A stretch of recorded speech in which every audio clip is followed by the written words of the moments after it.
देश की राजधानी दिल्ली, जहां पर एक ऐसा फैसला आया जिसके बाद महिलाओं की चिंता बढ़ गई है। जी हां, दरअसल दिल्ली सरकार ने फैसला किया है कि अब दिल्ली में बसों में मुफ्त में सिर्फ वही महिलाएं यात्रा कर सकेंगी जो दिल्ली की रहवासी होंगी, वोटर होंगी और यहीं पर रहने वाली होंगी।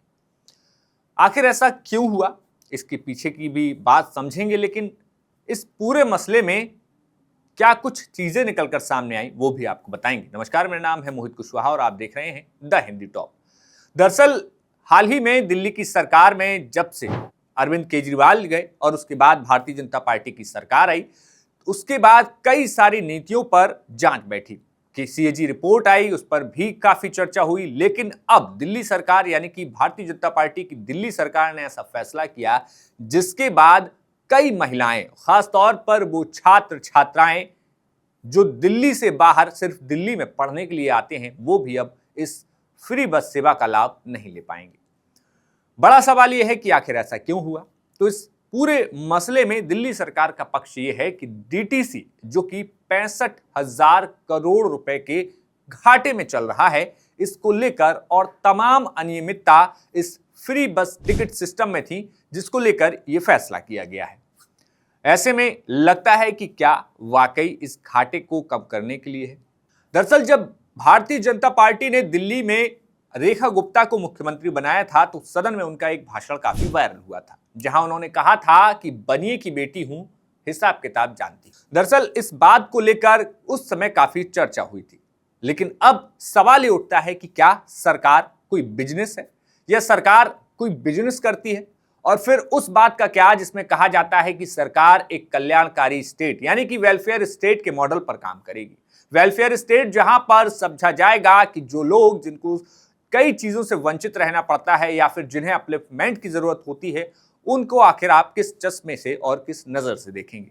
एक तरफ जहां दिल्ली में कहा गया कि 65,000 करोड़ का घाटा है, सरकार इस घाटे को पूरा करने के लिए यह व्यवस्था परिवर्तन कर रही है, तो दूसरी तरफ बिहार में आखिर क्या है।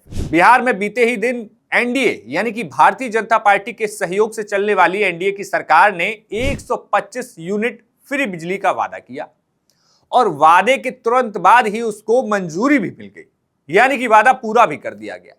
तो क्या वहां पर बिजली को और उसके रेवेन्यू में जो घाटा होगा उसको कैसे मैनेज किया जाएगा। क्या बिहार में आपने सुना या खबरों में सुना कि बिहार में बिजली से होने वाले जो घाटा होगा रेवेन्यू का, उसको लेकर कहीं कोई खबर देखी? नहीं देखी होगी। खैर, क्योंकि जब बात होती है मुफ्त वाली और खासतौर पर चुनाव का मौसम हो, तो ऐसे में मुफ्त का शब्द जो है हटा दिया जाता है, उसको कल्याणकारी योजनाएं और वेलफेयर स्टेट के तौर पर पेश किया जाता। लेकिन जैसे ही चुनाव बीतता है तो वो सारी स्कीमें जो वेलफेयर स्टेट के नाम पर शुरू की जाती हैं, उनको ताला मारकर बंद कर दिया जाता और कहा जाता है कि इससे रेवेन्यू नहीं आ रहा, या यूं कहे तो ये घाटे का सौदा है। क्या सरकारें घाटे का सौदा और फायदे का सौदा, इन तमाम चीजों को देखते हुए क्या कोई योजनाएं बनाती है? तो फिर उस योजना का क्या जब तमाम चुनावों में तमाम नेताओं ने बड़े बड़े मंचों से कहा कि हमने इतने करोड़ उतने करोड़ लोगों को मुफ्त में अनाज दिया, तो क्या वहां पर भी बजट में घाटा हुआ कि जब फ्री में लोगों को मुफ्त अनाज दिया जा रहा था? वो अलग समय था, क्या वो कोविड के समय था, लेकिन बाद में भी लंबे समय तक अनाज दिया गया, करोड़ों लोगों को दिया गया। तो ऐसे में ये अलग अलग मापदंड आप देखेंगे। बड़ी बात यह है कि दिल्ली में अब सरकार जाने के बाद केजरीवाल के लगातार वो दिल्ली सरकार पर हमला भी कर रहे हैं। दूसरी तरफ Bharatiya Janata party full confidence से तमाम बड़े बड़े फैसले ले रही है। एक बड़ा फैसला और हाल ही में सामने आया, जिसमें कहा गया कि दिल्ली सरकार अपने विधायकों यानी कि जो माननीय चुनकर आए हैं, उनको अब फोन लेने में आसानी होगी और फोन वो जो है 1 से 1.5 लाख तक का फोन ले सकते हैं। तो क्या इसमें भी घाटा और फायदा देखेगी सरकार कि कितने का फोन लिया जा रहा है, कितने लाख का लिया जा रहा है और उससे रेवेन्यू में और संसाधनों में कितना घाटा हो रहा है। हाल ही में एक तस्वीर और वायरल हुई थी, एक सर्कुलर वायरल हुआ था जिसमें कि मुख्यमंत्री आवास, जी हां, दिल्ली के मुख्यमंत्री आवास रेखा गुप्ता का जो आवास है, जो सरकारी आवास है, उसके मेंटेनेंस और रीडेकोरेशन यानी कि मेंटेनेंस को लेकर जो एक पीडब्ल्यूडी की तरफ से सर्कुलर जारी हुआ था, उसमें लाखों के सामान की लिस्ट थी, लाखों के एसी थे, टीवी थे और तमाम चीजें थी।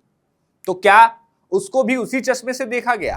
कि इसमें कितने करोड़ या कितने लाख का घाटा है या कितना फायदा है। बहरहाल ये बहुत आसान होता है कि उन तमाम योजनाओं को इस तरीके के शब्दों का प्रयोग करके बंद कर दिया जाए जो कि आम जनमानस में कहीं ना कहीं राहत दे रही थी।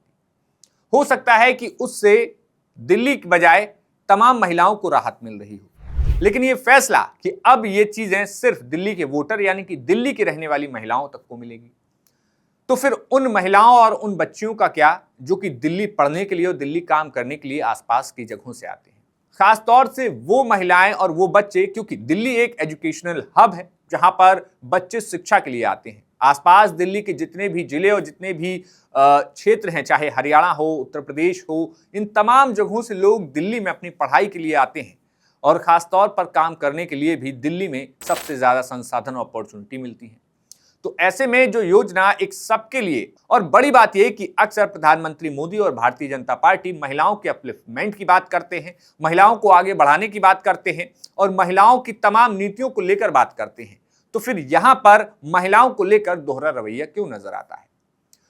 तीसरी बड़ी बात यह है कि महिलाओं को लेकर ये जो फैसला किया गया कि दिल्ली के रहने वाले और दिल्ली के ना रहने वाले लोग को अलग अलग तरीके से डीटीसी बसों में यात्रा का फायदा मिलेगा, मुफ्त में फायदा मिलेगा और कुछ को नहीं मिलेगा, उनको टिकट लेना पड़ेगा, ये कितना सही है। इस पूरे मुद्दे पर विपक्ष लगातार सवाल खड़े कर रहा है, लेकिन सवाल भारतीय जनता पार्टी की खुद उन तमाम स्कीमों से है जो कि वो ऑलरेडी चला रही है, खासतौर से अन्य राज्यों में।